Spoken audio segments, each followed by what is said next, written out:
Okay, we're live. What's going on? What's up, Dan?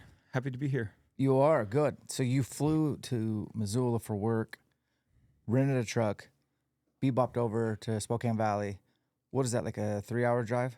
Yeah, I think it was about 2 hours, 45 minutes. Had the opportunity to be up in Missoula doing some recruiting at the university over there for my day job. And was like, I know we've been in contact trying to connect over the last few months. And I'm like, you know what? I'm going to send it. We're going to drive over. It's up in the beautiful Rocky Mountains, North Idaho country, Montana, get to see more of the state. So drive on over here. And Have you done that drive before? Never. Oh, it's a good one. Yeah, for sure. It's real windy in the mountains there. Yeah, I've spent some time up here in North Idaho before just for work and just, visiting, but never in that part of Montana. So Montana's always been really good to me every time I've visited, been to a bunch of different places there. And every time I'm there, I leave like Montana's dope. Okay, so your background, you're an engineer? Yeah, project engineer for a general contractor. We're a builder, so we do, heavy duty construction. So basically, we always tell people if it goes vertical, we can build it. Oh, okay. Yeah. How long have you been with them? So yeah, the company is Engineered Structures Inc. ESI. Been there just 6 years actually as of February. So jumped into that in 2019. Been there, super awesome company. We've doubled in revenue since I've been there. $1 billion company now. Wow. Yeah, 1,000 employees. It's super cool, and it's one of those companies where it's more about the culture for me than it is what we're doing, and it's all about the people that I'm there to work with. Mhm. So that's what keeps me there. That's what gets me going every morning to go drive out to work and crush it. Okay. So before you were an engineer, you were playing ball in Wyoming. Yep. What were you doing? How'd you get recruited? How'd you end up in Wyoming? Yeah, long story. So basically grew up, an athlete and in sports, 3 sports, baseball, basketball, football. Honestly, was never really into football. If you believe it or not, they always told me I was too big to play football. I've never heard anyone say that. Are Yeah, you kidding me? no, I'm serious. So they Okay. said, you're too big to play football, and the only way you're going to play football is if we put you like 3 age groups ahead of you. So Okay.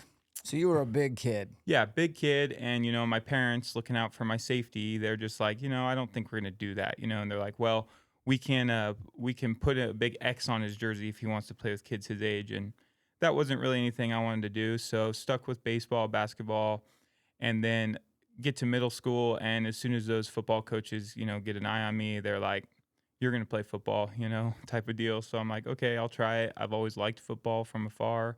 So got to playing football in middle school. Almost quit, actually, to be 100% honest. Really? Yeah. I did 1 year of football, and I said, you know what? I don't know if this is for me. Like, I think baseball and basketball is where I'll stick. I told my dad, hey, let's just go to the sign up for football going into the last year of middle school, and let's just see. And then, I got in the room, good energy. I fed off the people and the coaches. So I'm like, okay, I'll do it.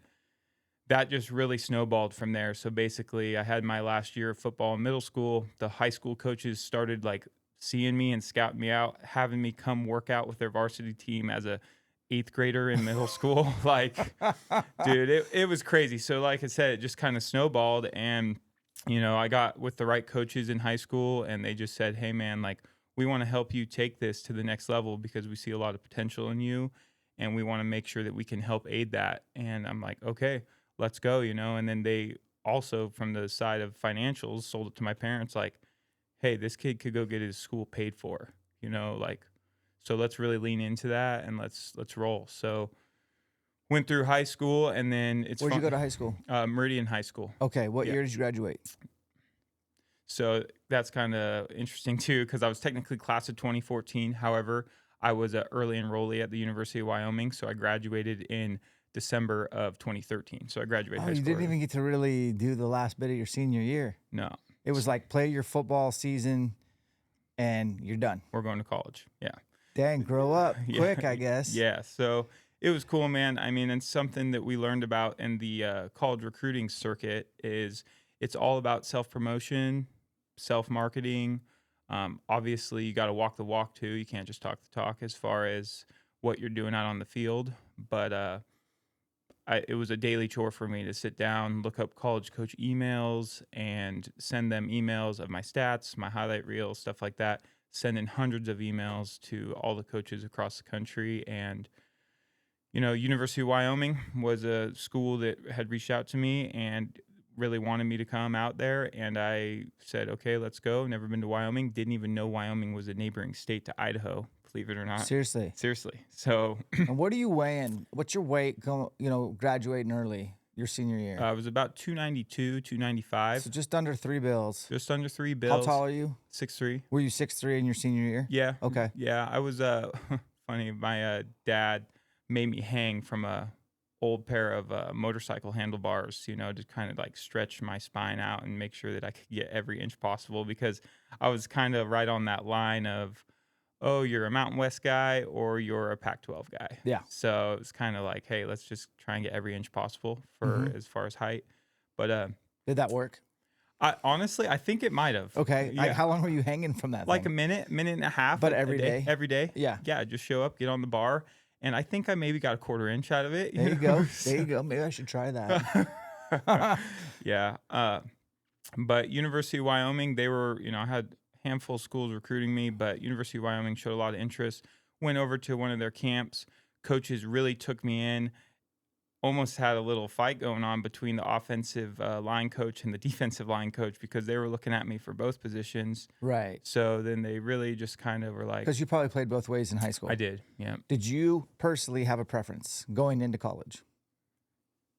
That's interesting. I never really thought about it.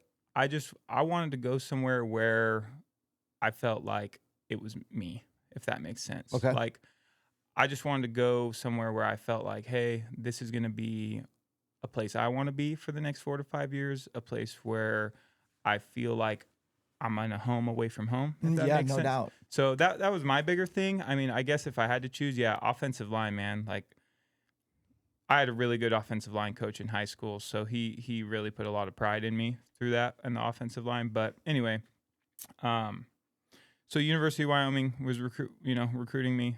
I really liked the vibe there. I went out to Laramie, checked out Laramie. I thought it was really cool. Cowboy State. The whole town is surrounded around that university. And their logo is sick. Oh yeah, I man. love the logo. Yeah, the colors. Yeah, the bucking horse, the Yep. brown and gold. Like it's awesome. So, a lot of people say brown and gold. Oh, it's ugly, but I'm like, those are band colors. Oh You know? no, I'm not a big fan, but I've always paid attention to the logo and the Okay. color scheme. Okay. And those Wyoming folks are diehard too. Oh yeah, they love their school. They Yeah. love the players. Doesn't matter if you were a guy that was a starter or you were riding the pine. Like Yeah. you're a Wyoming cowboy. Like Yep. we love you. So anyway, University of Wyoming offers me a scholarship, and I was like, okay, this is great. I finished out my recruiting track. I think I had 5 or 6 offers, and felt the most love from the University of Wyoming. And then they wanted me to do the whole early graduation thing. And so I was like, this is a really cool opportunity, because I'm going to be able to get in the weight room, get around the coaches, get around the guys early. So this could maybe mean I'm playing true freshman type of deal. So it's exciting. I was excited. And so what I did is I decided to commit to the University of Wyoming on my mom's birthday, because, I thought, what a better way for all the hard work that my parents have been putting into my, athletic career to, on my mom's birthday, tell her that, hey, I just called the University of Wyoming. That's where I'm going to go get my college degree from, and, go Pokes. That's cool. That's cool. So what did you end up deciding to study? Was it just like, what did you graduate? What was your major? So my major that I just got a bachelor's degree, and it's in business management with a consulting and financial focus. Oh, wow. Yeah. So it's one of those things where I ended up for a career not even doing. But that's a good background, man. That's a good launch pad for kids listening. Anything with the word business in it, that's how the world works. That's a good education. Absolutely. And it's so broad. Business is so broad, and no matter what you're doing, there's going to be some sort of business aspect to it.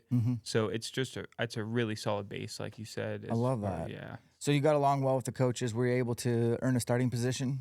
So that's where, my my journey of just like learning how to work hard, stay determined, starts, man. I mean, honestly, I went into college stoked, right? I'm in college. I'm going to get going here training. I was kicking ass, I'll be honest. I felt like I was kicking ass, as being an 18-year-old kid, like doing well. Went through spring training, went through summer camp, going to fall camp, and I'm a number 2 guy, switching in and out with the starter. And I'm And like, what do you weigh after being in the weight room for 5 months so they had me at like 305 to 310. already? Yeah. So I was, eating 6,000 calories a day, and I was just, getting after it to where, okay, now I'm a 19-year-old kid almost, and I'm about to be starting, potentially rotating in just, as a true freshman. Good. Now, week 2 comes around. We're going to play the University of Oregon. I break my back. Yeah. So. What the heck, man? So, like, that's the thing is, like, I mean. How did it happen? I think it was a combination of like just longevity thing. Like, Yeah. I've been training so hard, putting up big numbers in the weight room, and the way it actually happened to where it took me down to my knees was super basic. Like, I just went on a block on like just a zone run. Oh, yeah. And I just hit the D lineman, fell to my knees, couldn't stand up. That was the straw. Yep, exactly. That literally broke the college football player's back. And like, just to give context, like, how many 45s are on the bar for you when you're back squatting your freshman year leading up to the season? Like you said, you're eating 6,000 calories a day. That sucks. That's not even fun. Yeah, it's That's not easy. that's not even, that doesn't sounds terrible to me. So hard. People wouldn't like hear that. Oh, I'd love to be able to eat 6,000. Hell no, you wouldn't. No. It's terrible. But like, what kind of squatting were you doing and cleaning, and what were your numbers? So 575 is what I was throwing up on a squat. Yeah. And then 415 for a bench. Hand cleans, I have this weird thing in my elbows, so I was never able to really get super high up there. I was in the 300s though, for a clean. From the knee to the shoulder. It's insane. Yeah, so those are not normal freshman numbers. So you were strong. Yeah. And then, so resiliency, what happens? What do you do? Do you need surgery? Do you need to opt out on surgery? What do you decide? Yeah, you're an 18-year-old kid, right? So the decisions you're having to make at that age are pretty big, and a lot bigger than maybe where your brain is like developed to, if that makes sense. Yep. So I'm a freshman. I love football. It's what I'm there to do for the next 4 years of my life. I'm talking to doctors. They're not really giving me straight answers necessarily. And then it finally comes to the point of, okay, man, like, you can either have surgery right now. You may never be able to squat again, maybe not be able to play offensive line again, go from there. Or we can throw you in this hard cast mold back brace for, 6 to 8 or 9 months. Months? Yeah. Oh, yeah. And we're going to take all that pressure off your spine and your back so that your bones can heal, your discs can go back in, and everything like that. So it was an easy option to me because all I heard was one option. I may not be able to play the sport that I love currently. Gotcha. So I opted to do the brace. They put me in the brace. I basically lost all the strength that I gained. I was going to say, like, I just heard you tell me you signed up for 9 months of atrophy. Mm-hmm. Because I just got off ACL surgery, and for 4 weeks I couldn't bend my knee. Mm-hmm. And I go to my first physical therapy appointment, and he's like, fire your quad on the knee and I'm like, I'm trying. He's like, yeah, you can't even fire your quad, and look at how, and I don't have giant like muscle bellies in my legs, never have. Mm-hmm. But dude, this looks like a toothpick. This looks like a jacked quad. Mm-hmm. 4 weeks. So you're telling me 9 months? Yeah, it was about every bit of it too. I went down to 270, so I'd lost like over 30 something pounds, and all that muscle strength that went with it. And from there, it had always been an uphill battle for me in college football, basically. So I go from that injury. I actually get slotted as the starter going into spring ball because the guy that was ahead of me graduates. So I'm the starter now going as a sophomore. As of being in a cast for 9 months. Mm-hmm. So I go into spring ball as a starter, and I lose my starting job during that spring ball. Sure. And I mean, yeah, it's like, it's a no-brainer type of thing's going to happen. And so from there, it's like, I'm dealing with that mental battle of just like, you're 19 now? Yeah. Yeah, dude, you're not equipped to handle this at 19. Like, I'm 43 right now. How old are you?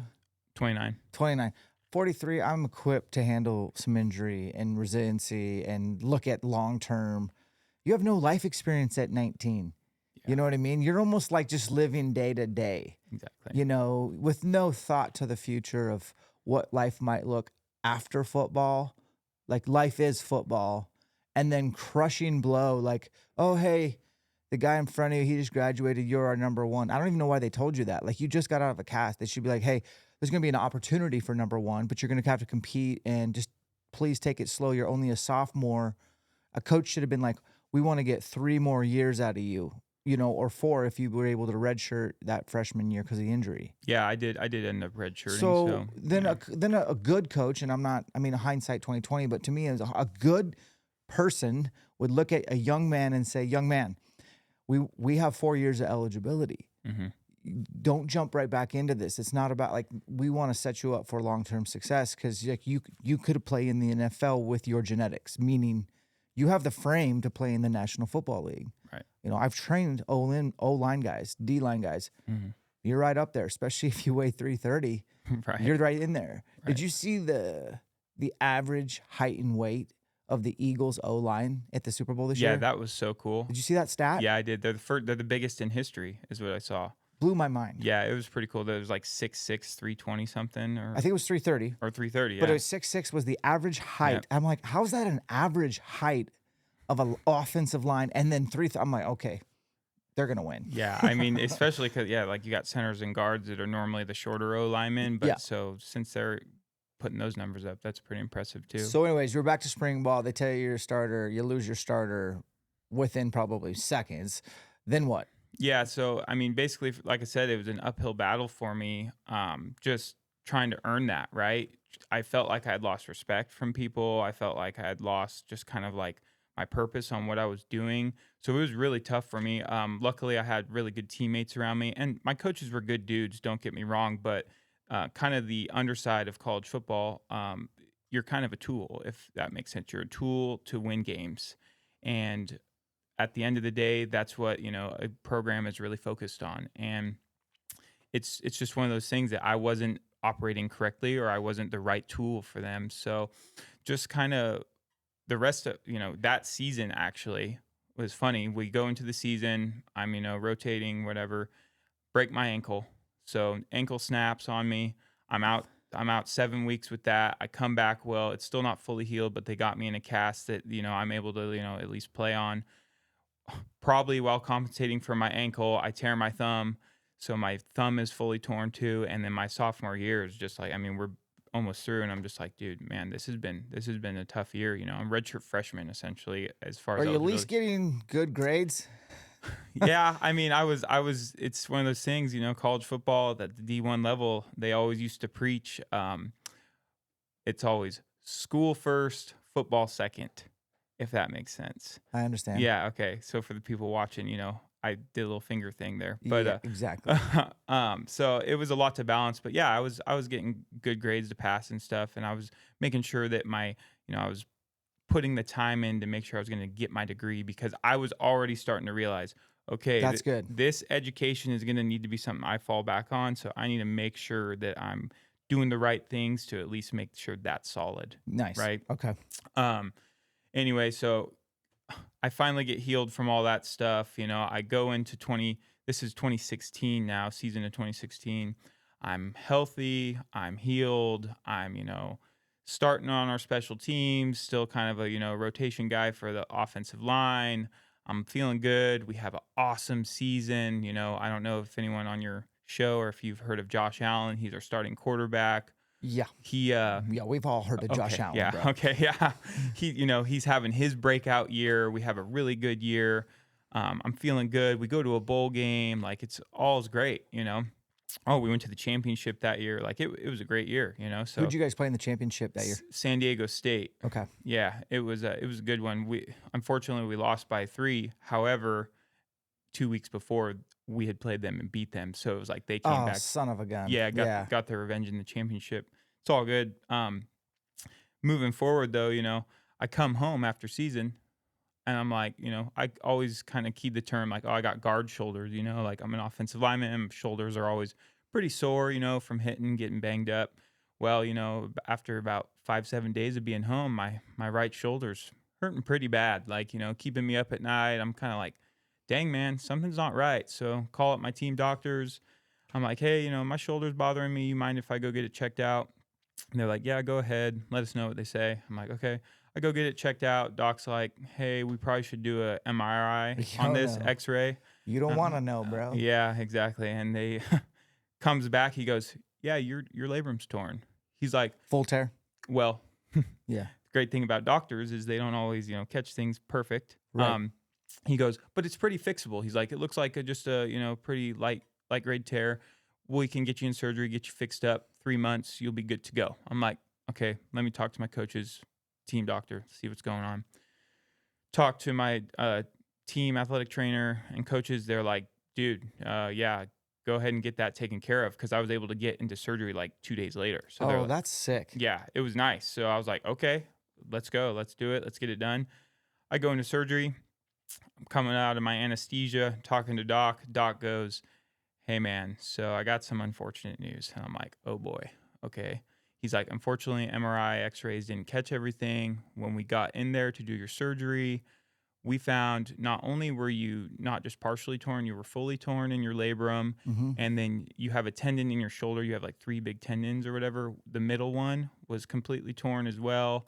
And then Complete tear. Yeah, and then you had bone chunks floating around in there too. So your infraspinatus was torn. Yeah, The second one. The one, yeah. And he's like, so what was supposed to take an hour and a half for surgery ended up taking over 3 hours. And, Oh, damn. Yeah, he's like, instead of a 3-month recovery, we're looking at like probably 12 to 14 months now. Yeah, it's going to be a year. And I was like, whoa. Because now I was going into my senior year of school, if that makes sense. So and I probably realized the league wasn't going to be a thing for me at this point, just dealing with injuries and stuff. And so I was like, whoa, I'm going into my senior year of school, and my football career is probably going to be done after that. What do you mean 12 to 14 months? And he's like, well, we'll try and put you on an accelerated program that we do for our military guys, see where you're at in 6 months, and try and get you going from there, be back in for summer training. I'm like, okay, let's see. Well, it went about as you would expect, right? And That ain't happening. Yeah, Dude. 6-month check-in comes around, not even close, No. The as you're going through right now, like physical therapy sucks and it's hard. I know, that's when you're asking me like, hey, you want to work out today? I was like, I am working out today. I'm going to go get tortured by a physical therapist who I feel like enjoys torturing me. Right? Yeah. They're sickos. But anyways, yeah. So you did your PT, not fun. Not fun, not good, didn't go well. And I got to a point where it was June and they said, okay, Richard, we're at the 6-month point. Like, we need to kind of step back and reevaluate where things are at. And you're obviously not where you're going to be. So we have a couple options for you. I'm like, Let's hear these options. Yeah, I'm like, because great. they've been great so far. Yeah, I'm like, I love options. This has been a great trend in my college football career here. So they're like, okay, we can either medically redshirt you, and then you can still play, and then have the opportunity after you graduate, do a master's degree, stuff like that. Or we can medically disqualify you, which you will still stay on your scholarship. University of Wyoming will still pay for your schooling all the way until you graduate. You can be involved with the team however much or however little you'd like to be, and go from there. And the conversation that still to this day I tell people that made the decision easy for me essentially was the doctor looked at me and he said, okay, Richard, you've had a lot of injuries in your career so far, and I'm going to intervene, and I'm just going to tell you right now that you're 21 years old, and you need to think about your 40-year-old self. Mm-hmm. And do you want to be the guy at 40 years old who can hold his kids over his head and play with his kids? Or do you want to be the guy at 40 years old who can hardly get out of bed and hardly walk? And that for me was like, whoa.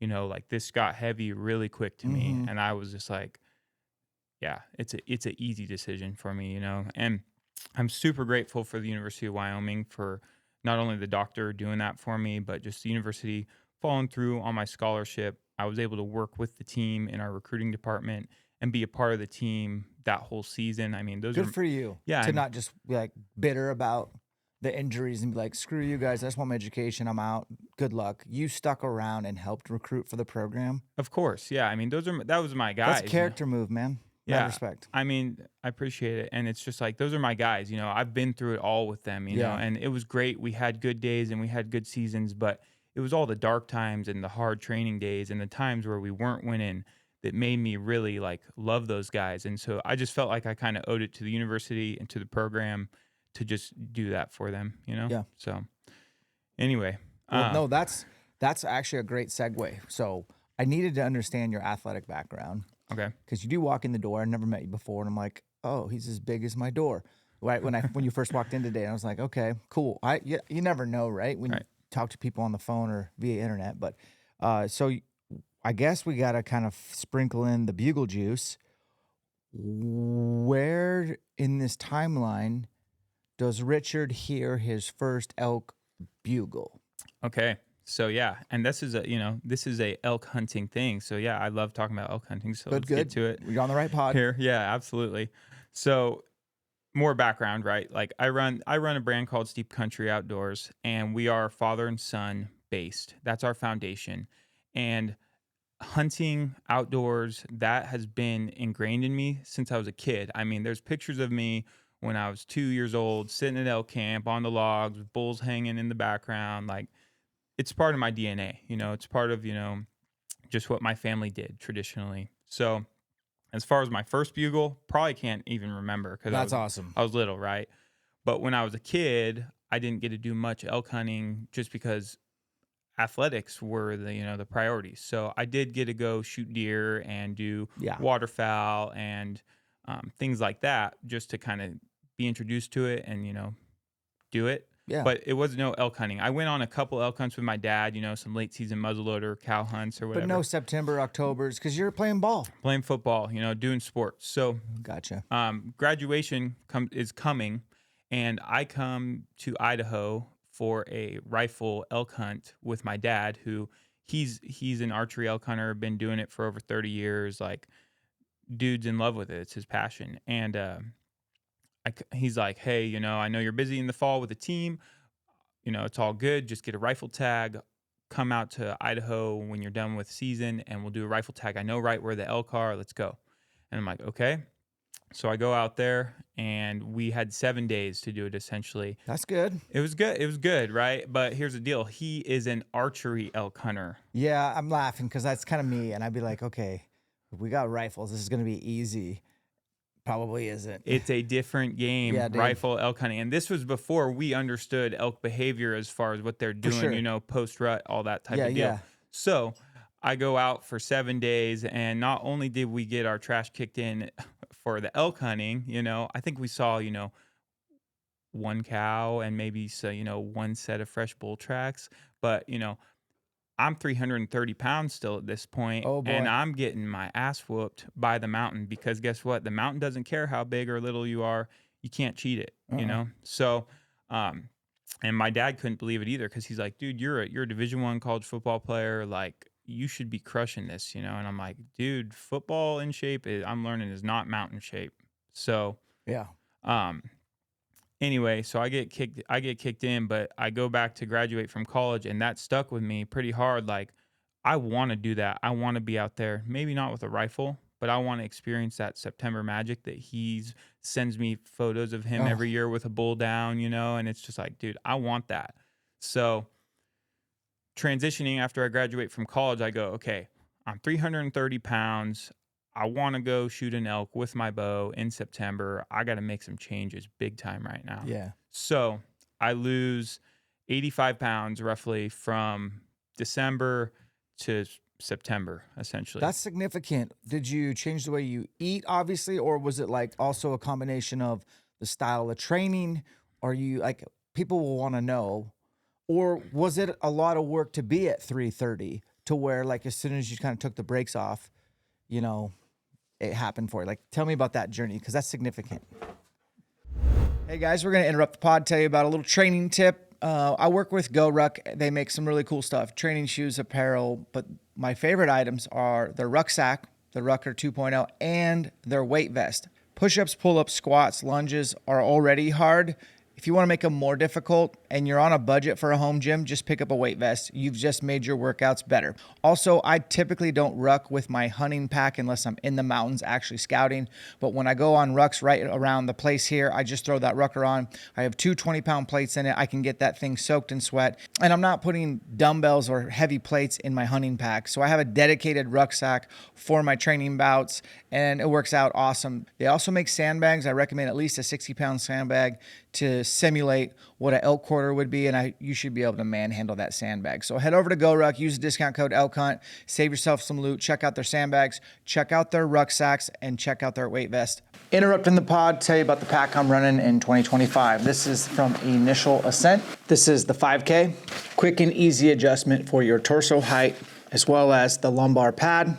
A bulletproof frame that is built in Boise, Idaho. They also have women's and children's sizes. Oversized lid. U-shaped zipper for easy access. You can pull the bag away from the frame with 4 clicks. Remove the bag to access your pannier. Stack your meat right up against the frame, wrap the pannier over. There's also a sleeve in here. You can even day hunt out of this if you'd like. You can also hook more meat on the side of each of the rifle holders to put your pack well over 100 pounds, but keep you upright while you pack your meat back to the truck. You can check out accessories like their rifle sling, hip belt pouch, Nalgene holder, dry bag. To customize this system to work best for you, head over to Initial Ascent. At checkout, enter the discount code ELKSHAPE to save you some loot. Hey guys, we're going to interrupt the pod today to bring you a little information about one of our new partners, Latitude Outdoors. I've been looking for a saddle partner for a long time, and I've been very picky. I finally found the one. Latitude, they're out of Michigan. They're just a bunch of regular blue-collar dudes who get after it for whitetail.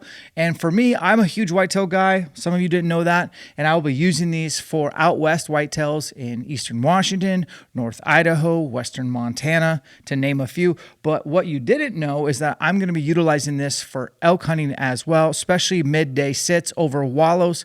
Instead of taking a nap on the side of the mountain, I'm going to scurry up any tree I want at any pinch point, funnel, or wallow, and hopefully stack the odds in my favor when it comes to punching that out west elk tag. Same thing for spring bear over bait. A lot of times I've only had one tree stand set up for bears, and when the wind is wrong or the prevailing's off, I can't sit it. Now I can sit any tree at the bait that's appropriate for the current wind. And thermals and prevailing change a lot in the mountains, as you guys know. So getting elevated, super lightweight climbing sticks, awesome platform, the Maverick saddle. Check out Latitude Outdoors. Back to the pod. All right. So anyways, you were talking about, Weight loss. And I'm just like, that's insane amount of weight. Yeah. So it was a combination of both. And this was when some of those fad diets were happening. And it wasn't necessarily easy to be that big, but it wasn't hard to be that big, if that makes sense. Like you said, I have a big frame. Like, my body can hold weight. So I realized I got to change my diet, how I train, and just my purpose of why I'm training, So purpose is dialed. Like I want to go be an elk hunter in September with a bow. As far as diet went, I love carbs. Carbs are like candy, They're who doesn't like carbs? Exactly. So it's like, here's the deal though, is I eat too many carbs at the time. Yeah, so for sure. Bye carbs. Okay. So we're going Completely. I went, oh man. Yeah, I went ketogenic for 3 to 4 months, and that just was a Kickstarter. I knew that these types of diets were not necessarily sustainable forever. And I didn't want to deal with maybe any health implications. So you just did a Kickstarter. So I did a Kickstarter, okay. And I lost 35 pounds roughly, just bam, in 3 to 4 months, just boom, like that. Under 3 bills, got some momentum. Oh, yeah. And then hopefully you just slowly sprinkle in, backfill a little bit of carbs. Hopefully it's carb timing, meaning pre and post workout. Yep. I was being very, very intentional about carb intake coming off that, because I was like, listen, I know when people do these diets and they come off, that they either balloon or they plateau, and I'm not here to plateau. I'm here to continue to make progress every day, every week. So I was very intentional about how I was doing that. And I continued to drop. And I had a good meal plan, like a meal prep plan that I was doing. I was getting into a new job. I moved back to Idaho in the spring, summertime. So I Okay. got into a new job, and I was just, rolling. And I'm like, okay, things are good. Things are good. Things are good. Got down to 243, I believe it was. So, I mean, Really? yeah. So that's, I don't know quick math. I guess that would be Almost 100, 90 something, 80 something 80, pounds. yeah, 87, 85 pounds. That's something, right? insane. So I was like, okay, here we go. New body, like we're going to see how it performs in September, and, let's go. I told my dad, I said, hey, like, let's do this, So what year is this? So this is oh man, I have to think about this. This is 2018. 2018, you're done with college. Yep. You have your degree. Mm-hmm. You're done with football. Mm-hmm. All that obligations are done. Mm-hmm. You're getting your body back from a football body. Yep. You have a lifetime of elk hunting culture, but do you really have much elk hunting experience at this point? 0. That's what I thought. Okay. Yep. First year picking up a bow then? Or like always shot a bow?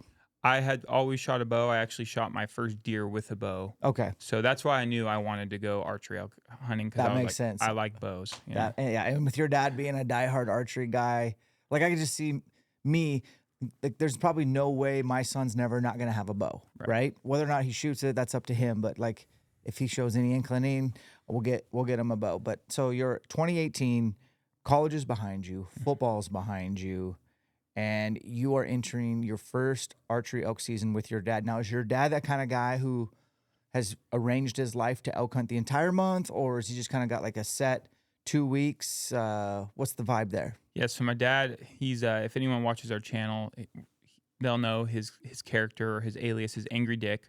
He's also a Dick Bettencourt, Richard Bettencourt. So he goes by Angry Dick. Super blue collar guy. Okay, so you're a junior. I'm a 3. You're I'm a 3. I'm You're a third gen. Gotcha. Yeah, third okay. gen Richard Bettencourt.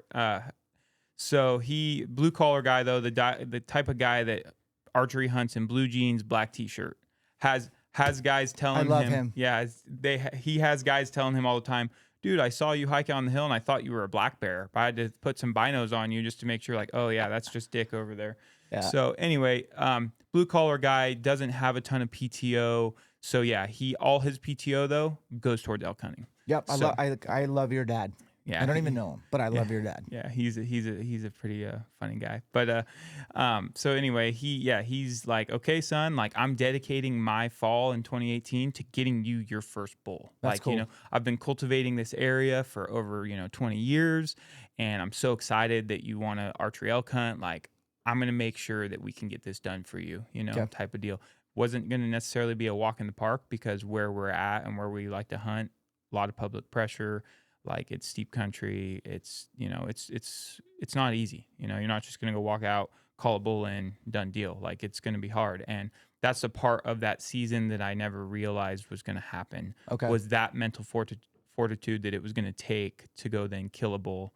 Because I mean, all I was getting up until this point in my life was pictures of him every September with a bull down. So yeah, as far as you know, it's not that hard, right? Right. So, yeah, we took, I think it was 12 or 14 days off that September and did the grind. I just, shout out to him for, really selling that season to me. And it was actually, again, another one of those big moments where I had to decide, is this what I'm going to do or not? Because the physical aspect of it was not necessarily tough. I have this new body. I'm feeling good, feeling light. But the mental aspect was really, really hard. So, we get 12 days, 13 days in a row in on this hunt, and we get a bugle fest going on, but it's way in the bottom of a canyon. Okay. And there's like 6 bulls going off down there.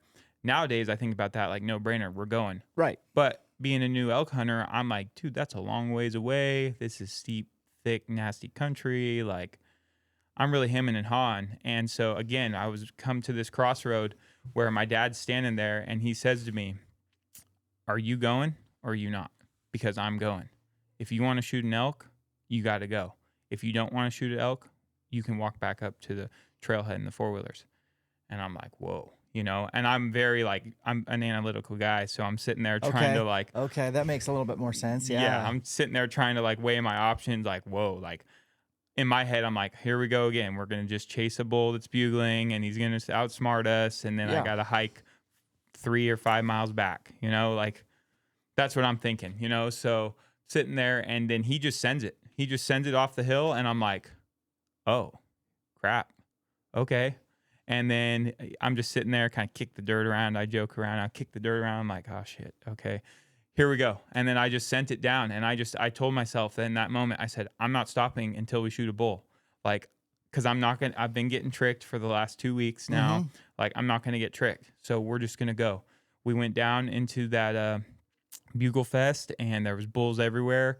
And I met back up with my dad and then we dropped into shooter caller. And I just told him, I said, I'm just going to go until they're either out of the country or, I've shoot a bull. And I get ahead of him. And same thing. I'm hiking up and down these drainages. And there was one big steep one that I had to go up that I know the bulls were at the top of the ridge. And I'm like, I'm going for it. So I went up it and got about halfway. And the old satellite was trying to do the old sneak around, come around, see what's going on. Had him at 40 yards. And I was like, okay, here we go. So I settled down, took a shot, 42 yards. He went crash down around the corner. I'm like, oh my God, that just happened type of deal, Holy cow. It's first time, right? So I'm just like total out of body experience. And from there, it was basically, that's all she wrote from there. Like I was hooked, right? Like the bull went 115 yards down around the corner, piled up in the bottom of the drainage, like beautiful 5x5. Like I'm Love it.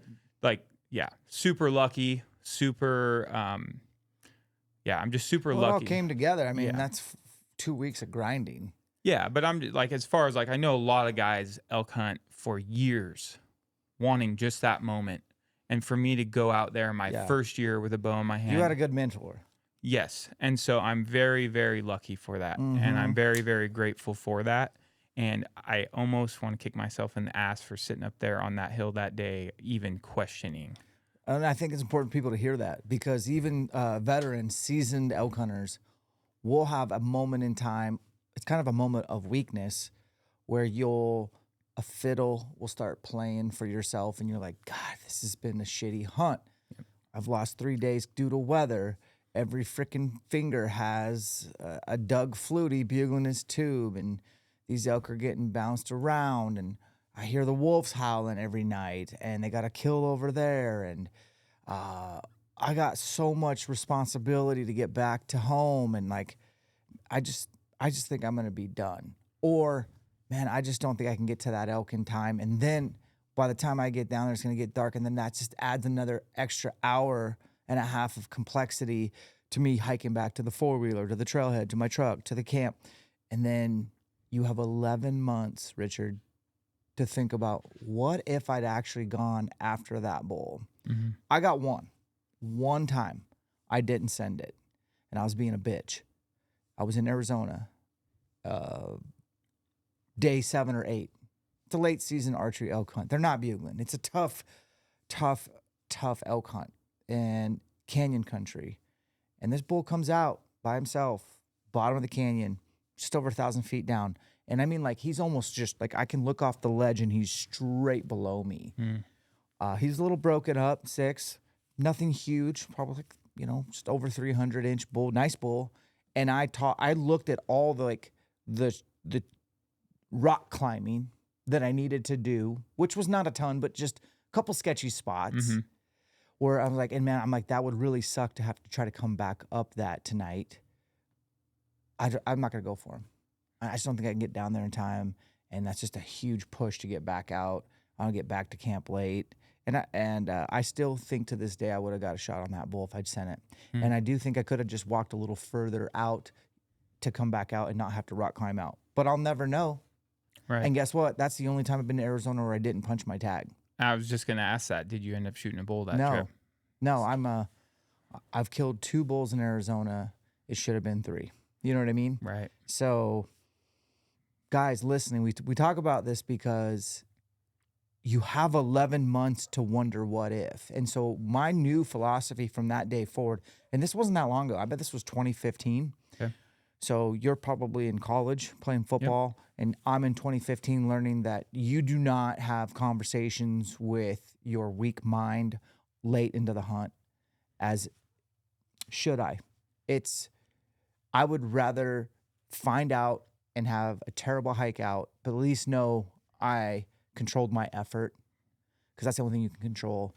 Because I still think about this today, man. It's 2025. Mm-hmm. So 10 years later, and I'm still talking about the one time I didn't send it. Yeah. Life is short.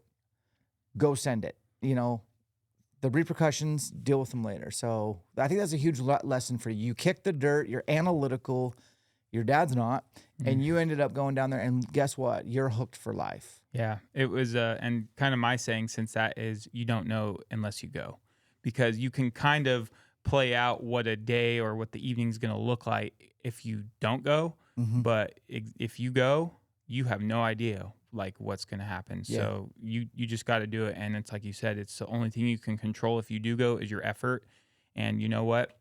9 times out of 10, it may end up in something where you're coming out of there with nothing, nothing, or just another, encounter. But it is that one time that makes all the difference, and it can happen so fast. And so huge learning moment for me that I'm so lucky to have gotten like the first year archery elk hunting, Yeah. So that was 2018. Mm-hmm. Fast forward to now. Talk to me about like how your elk hunting learning curve have you had an opportunity to kill an elk every year since? Have you had some ups and downs? I imagine. So has elk hunting changed in the last 7 years? What hasn't changed? Kind of get us up to date. Okay. Yeah. So from there, I'm lucky enough I've gone 4 for 7 in my elk hunting career so Nice. far. I think that's just under 60%, right? And that's a number that a lot of guys would be super happy about. Yeah. And don't get me wrong, I'm very proud of every bull I've shot. However, it's kind of like you were saying, like those 3 years where I didn't shoot a bull, like I'm more focused on that. Good. Because I'm more curious about what did I or did I not do in the off season or during season that prevented me from doing that. You know? That's that analytical side of you. Yes. You're like poking holes in your game and like, okay, what can I control? What can I improve? What were the most glaring weaknesses that think you led to 3 years of tag soup? So I think, as far as internal looking in myself, I think maybe mental toughness, or maybe not being daring enough to like take different risks and be like, you know what, I've been chasing the same bulls around for the last 7 days. Time to go to a new area. Yeah. Like these bulls, they just don't want to play or something like that. So I guess, the mental fortitude to be able to be like, you know what, it's time to move on. It's really hard to leave elk to find elk, though. I mean, that is like a super, basic principle of elk hunting, but it is something that I'm learning as I'm, maturing, that it's like, you know what, if you get a pretty good gauge on a group of bulls or a couple different herds and it's just not going your way, time to switch things up, And 2023 is where, up until 2023, that was something we had never done. And then 2023, we did that. And first night in a new area, we call a bull in who wins us. Very next morning, we're shooting 2 elk. Like, boom, just like that. Unfortunately, we weren't able to recover the one bull. It was he ducked an arrow, got him super high in the spine, like super unfortunate. But then I shot a 5-point later that day. And it was just very like, So you left elk to find elk? We left elk to find elk. Yeah, so I think that's the name of this podcast, honestly, is Leave Elk to Find Elk. It goes against everything you would ever hear someone say, but I'm here to tell you right now, I'm just looking through an Idaho public land lens right now. Okay. I can't tell you how many times I've had to leave elk to go find different elk because I'm tired of sharing these elk with other hunters who have a different mindset than I do. Maybe they feel like we got to come up over the top on these elk, or we got to come in from the bottom, or we got to shove a bugle tube down their throat and pressure them while they're in their bedroom, whatever it is. Or maybe I have the elk all to myself. I might not leave those elk, but what if they're just not rutting? Meaning there's not a hot cow and they're very cool with what's going on as far as they kind of got a program. They got a pecking order established. They got a lead cow. They got the cows and calves. They got a herd bull and maybe a satellite bull. and there's nothing squirting. So that satellite bull ain't piping off very much at all. And the herd bull only bugles 2-3 times in the morning during daylight hours, just pushing cows. Then they shut. Those are tough elk to kill. Yes. And if you can put those elk on ice, what if you go 3 ridges over and you find the same exact type of herd, but now they have 3 satellite bulls and 3 cows are in cycle? That's going to be a different elk hunting experience, bro. Correct. You know, and so it's tough to leave elk to go find elk, but I get it. You might be wasting precious September days boogering the elk or waiting for something that to happen biologically that's just not going to happen while you're timed off. Correct. Yeah. And it's kind of been something that we've since 23 where it proved that it works. Like we're like, all right, here's what we're gonna do. Like we're gonna go in and we know there's bulls here, we know there's elk here. We're gonna take their temperature. We're gonna see how they want to play. We may try a couple different tactics on them. So we may spend a few different hunts trying to hunt them. Yeah. But if it's not going our way, we got to just kind of move on. And then we've kind of created this like, okay, we're just gonna run the cycle here of check on all these different herds, and eventually one of them they're gonna be ready to go. They're gonna want to play the game we want to play, and we're gonna be able to get it done. So it's really nice that we have the opportunity to do that with so many different herds. It does take a lot of time though, because we are in a very highly pressured public area, so we do deal with that as well. But we try to not let that throw us off our game too much. Yeah. And we try and just, power through that and do what we want as far as the plays. So how old is your dad? He's 59. He's turning 60 in June. Very cool. So yeah, he's very proud of himself for his age. And every time, he's packing out bulls or packing out animals, he's always like, man, 59 years old, still packing out elk out of steep country. Definitely. And it just seems like every year we're just going into steeper country, thicker country, like nasty stuff. So he's just always like, this is the worst it's ever been for me. This is the hardest it's ever been for me. And I'm like, well, let's go, dude. We got you an initial scent pack. We got you trekking poles. Like, let's go. Okay, that makes sense. So plan this year is to hunt with your old man in Idaho? Yeah, so he is my main elk hunting partner. Perfect. I mean, it is tough, I'm sure as you know, to find good elk hunting partners, and he's been one that has been super solid for me. He's very magnetized or like stuck to Idaho. One day there's great elk hunting here. Yeah. For me though, it's one of those things where I'm looking to start kind of expanding my horizons as far as opportunity, right? Because I know I got one elk tag in Idaho, that's my one opportunity. So you really got to make it count. Right. It would be nice, however, if I did have some of those other opportunities, other places, or even in the state, a non-res tag or something like that, to be able to go like, okay, that was my Idaho hunt. Now I'm going to go start the story over again in a Wyoming, a Montana, something like that. Certainly. So you're definitely hunting with your old man. Now, when did you kind of start filming hunts and kind of create your brand Steep Country? Like, how did that come to be? So we've been filming hunts ever since I was a kid. It was cool. It was just something we did. Made family home videos, Love it. There's, we got old videos of us out deer hunting and, got the old school camera, and it's just, super classic, like old school filming. I love that, dude. Yeah. So it's kind of like started ever since then. However, when I came back from college, I realized, hey, Dad, you're a super smart guy. You got a ton of knowledge, like just out here doing your thing for the last 20 to 25 years in the woods. Like, yeah.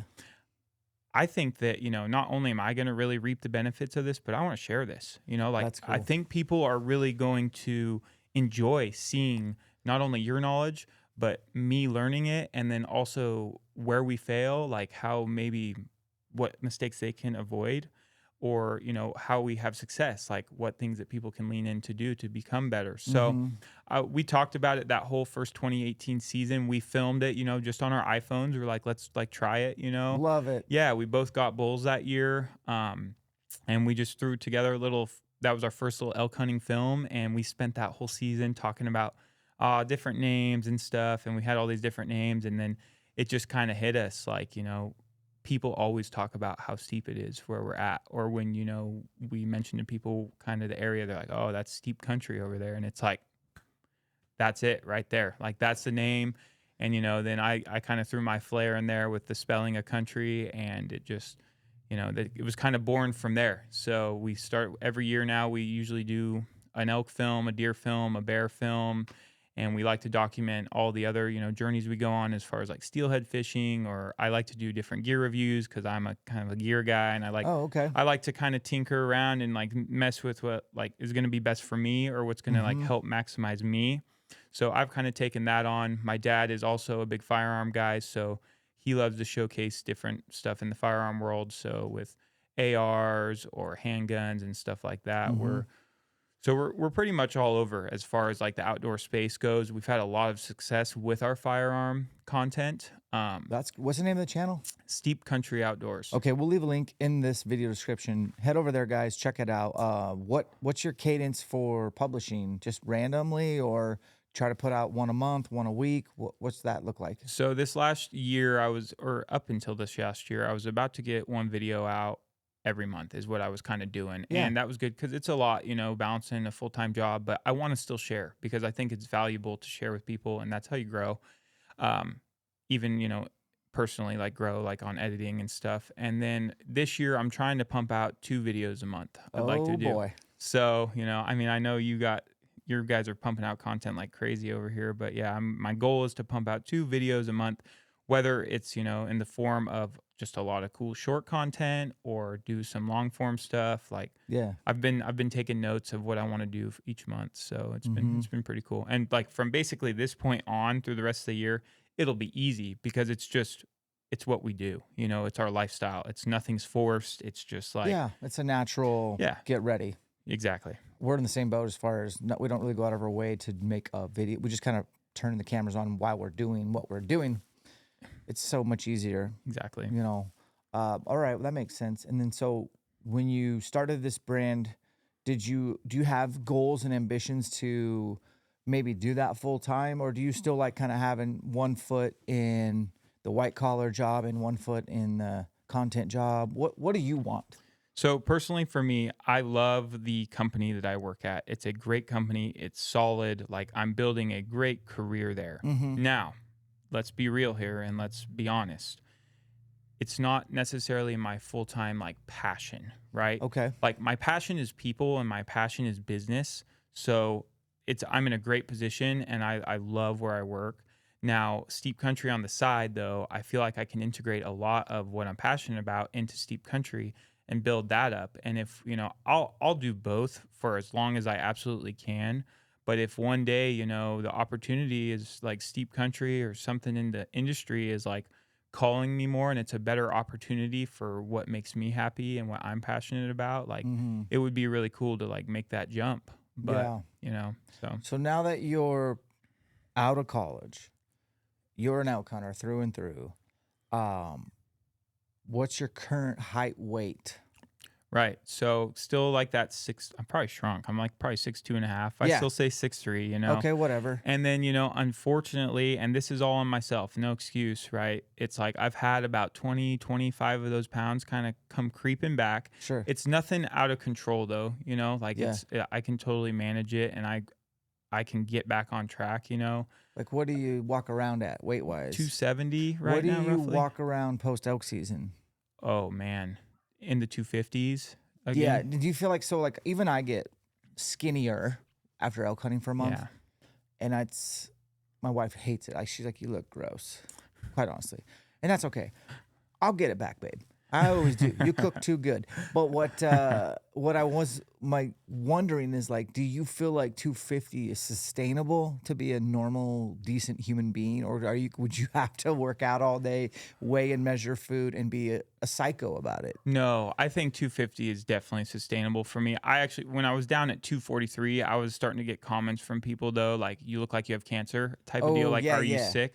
Okay. So I was like, okay, because my initial goal was 230. Like, really? I wanted to get that century mark as far as, weight loss. Too much muscle to ever do that, man. So, yeah. So I that 230 goals kind of gone away. I've realized, between 240 and 250, 255, like I'm looking, I'm nice. Like I'm filled out. I'm strong. Like I don't feel any weak. Like I run. Like, believe it or not, I'm a runner. I run every day. I believe it. I did a trail half marathon last year. Like, Yeah. Just kind of people are just look at me like, dude, why do you run? That seems stupid. But it's like, I like it. It's hard. That's so I great. like It is hard. Yeah. So anyway, but yeah, so I think kind of trimming myself back down to that, 250 mark. Like I think it'd be super sustainable for me. I don't think it's unreasonable. Elk hunting, I usually lose though between 12 to 15 pounds, just kind of depending. Yeah, because you're just elk hiking all day. Yeah. It's just what you have to do. Mm-hmm. So I got you. And then I guess like the final, kind of where I wanted to end this conversation would be more like, what would you like to see, like for yourself, like from a family standpoint? Are you married and kids? Are you wanting to be a dad someday? And like, what's that? I mean, we have to chat about that a little bit. No, that's cool. I'm glad you brought it up, man, because I'm actually in a really great spot too. I think as far as family goes, not only like my immediate family, my mom, dad, sister, but I have this girlfriend. She is a total badass. I'll just say that. She motivates me and inspires me so much. She herself is a trail runner. She does ultra marathons. Yeah. She is, that was a part of our relationship that we just got through in August, actually, was she left for a year and went overseas to get her master's degree in finance at the University of Edinburgh. And so she lived in Scotland for a year, and we were doing the distancing, which was, big mental challenge. It was tough. But her and I are so solid that, we were able to tackle it head on and get through it. So we've been together just over 2.5 years now. And, she's all in as far as like, I want you to be the best version of yourself. I want you to help push me to be the best version of myself. Like, she's up at 4 a.m. every day, putting miles down before work. Dang, son. Yeah, she's legit. So like I always feel like I have someone to look up to, I guess, because she's just so tough, and just so mentally badass. And I think she would say the same about me probably because now she's taken an interest into the archery world and to hunting. Really? Yeah. So funny story. When we first started dating, I was elk hunting and we had become official before elk season. I was all analytical about doing that or not, if that'd be okay, but I went for it. She's a good gal. She goes on a 20-mile run one day. I shoot a bull. I call her. I say, hey, I know you've never been around an elk before, and I know you just ran 20 miles today, but what do you think about coming to hike back in here and help pack out a bull? She's like, I'm already in the car driving with your mom right now, and we're going to be there in an hour. And I'm like, she's like, tell us what trailhead to meet you at. I'm like, okay. So Wow. she throws down 20 miles in a run one day and then comes and hikes in steep country and packs out a bull carrying full elk hindquarters out and is just like, I'm like, okay, this woman's a keeper. She's legit. So dang. Yeah. I'm impressed. Yeah. So it's pretty cool. And she's now kind of evolved to the point where she's gone through her hunter's education and bow hunter's education. She shoots her bow, and this spring we're going to get her out there spring bear hunting with a bow. So it's going to be pretty exciting. So yeah. So you guys get after spring bear too? Oh man, it rivals September for me, spring bear. Like I love spring bear hunting. We run usually like a bait system, and we're running baits because in the state of Idaho, that's a legal method to take. And we have a pretty good time doing that. But yeah, we started getting into the baiting of bears about, I think it was 6 or 7 years ago. So we've been going through that learning curve and documenting all that, and good, yeah. It's been super cool and fun. So yeah, bears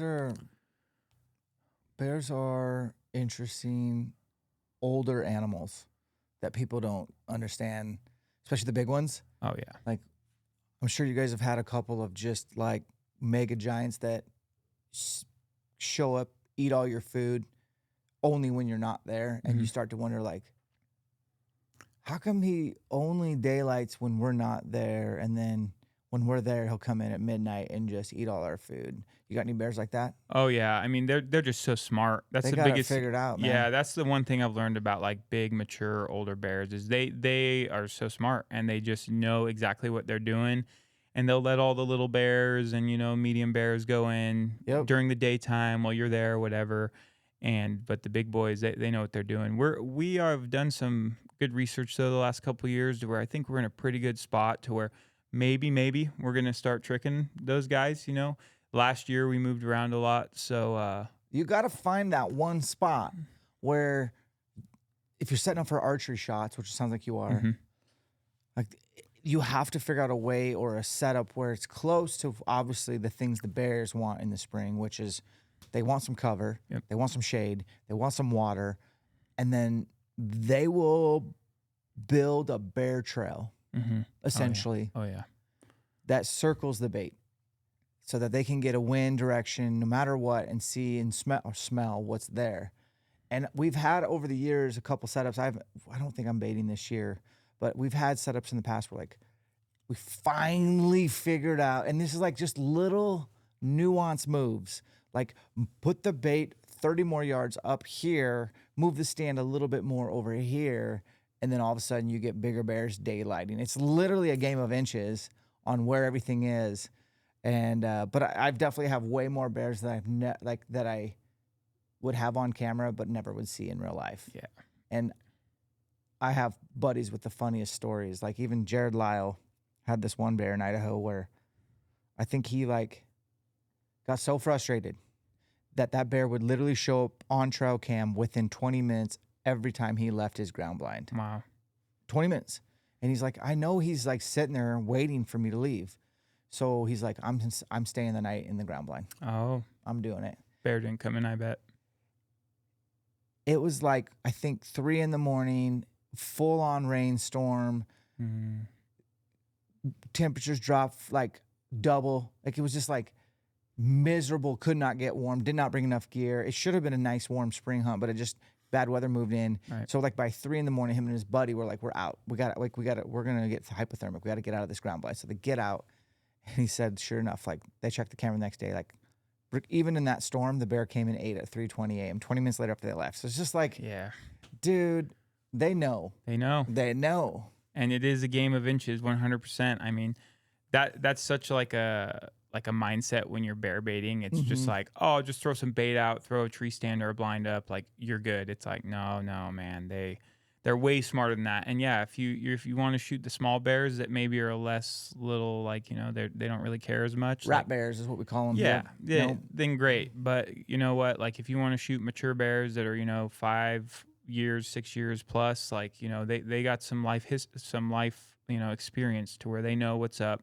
They know that it's not a natural food source that they're coming to feed on, so they're very just intentional about when they come in and stuff. Yeah. And yeah, my logic, just for anyone listening, is find their bedroom if you can, and then figure out wind and everything like that from their bedroom, and then just try be as low key as possible, and make sure your setup is, your scent can be broken up by different, bushes, trees.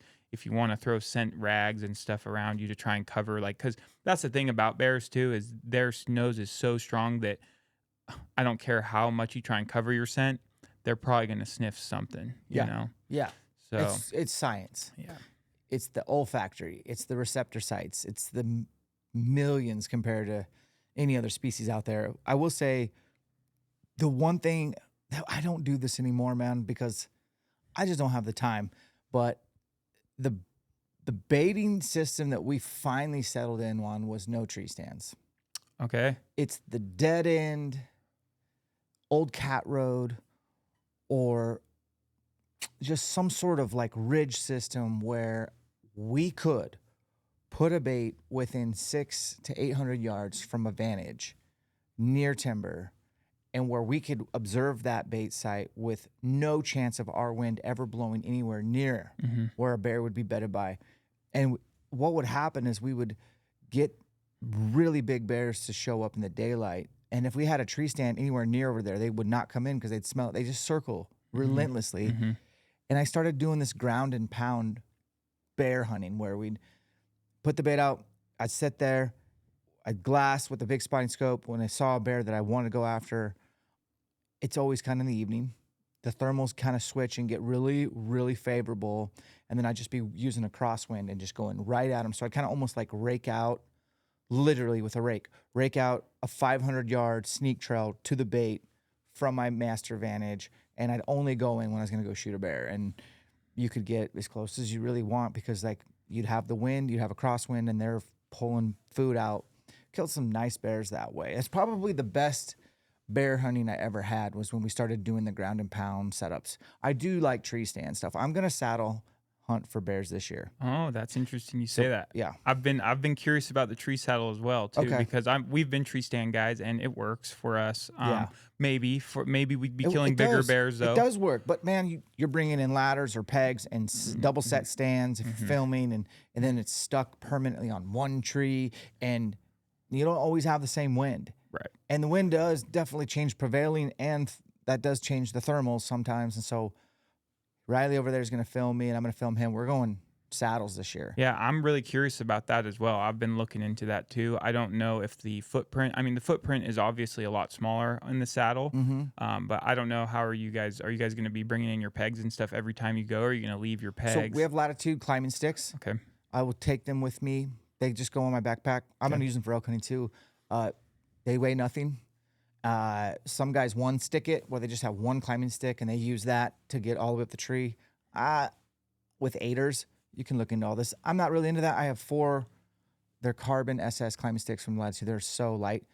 Go up 22 feet in the air, no problem. You leave your climbing sticks on the tree. You got, you're harnessed in, which is good. And yeah, you just get your setup where you have all these shooting angles now, and you have a little platform. It's super comfortable. You can make adjustments.